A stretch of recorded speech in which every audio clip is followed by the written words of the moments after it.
ಕೈ ಮಾಡಿ ಬಂದ್ಬಿಟ್ಟಿದೀವಲ್ಲ. ಇರೋ ಮಗ, ಯಾಕೋ ಭಯ ಬೀಳ್ತಾ ಇದೀಯಾ? ಒಂದ್ ತಿಪ್ಪಾಗಿ ಹೇಳಿದೀನಿ, ಇರೋ, ಅವ್ನ್ ಬಂದ್ಬಿಟ್ಟು ಸಾಲ್ವ್ ಮಾಡ್ತಾನಂತೆ.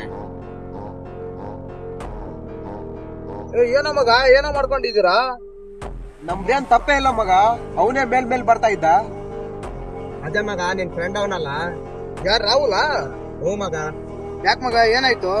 ಏನಿಲ್ಲ ಮಗ, ಅವ್ನು ನನ್ ಮೇಲೆ ಕೈ ಮಾಡ್ದ. ಆದ್ರೂ ನಾ ಸುಮ್ಮನೆ ಇದ್ದೆ. ತಿರ್ಗಾ ಇವನ್ ಮೇಲೆ ಕೈ ಮಾಡ್ದ. ನನಗ್ ಕೋಪ ತಾಳಕ್ಕಾಗ್ಲಿಲ್ಲ ಮಗ, ನಾವು ಕೈ ಮಾಡ್ಬಿಟ್ವಿ. ಲೇ, ಅವನ ಮೇಲೆ ಏನಕ್ಕೋ ಕೈ ಮಾಡಕ್ ಹೋಗಿದ್ರೆ? ಎಂತ ಬ್ಯಾಕ್ ಗ್ರೌಂಡ್ ಐತೆ ಗೊತ್ತಾ ಅವ್ರ ಹಿಂದೆ?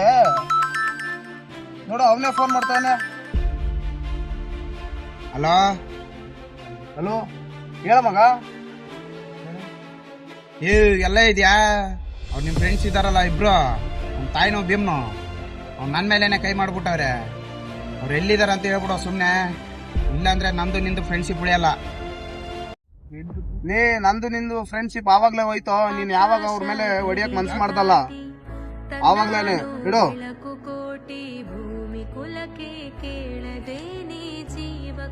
ಏನೋ ಮಗ, ಏನಂದ? ಇರ್ಲಿ ಬಿಡು ಮಗ, ಕೈ ಮಾಡೋದೆಲ್ಲ ಮಾಡ್ಬಿಟ್ಟಿದ್ದೀರಾ, ಮುಂದೆ ಏನಾಗುತ್ತೆ ನೋಡ್ಕೊಂಡೇ ಬಿಡೋಣ.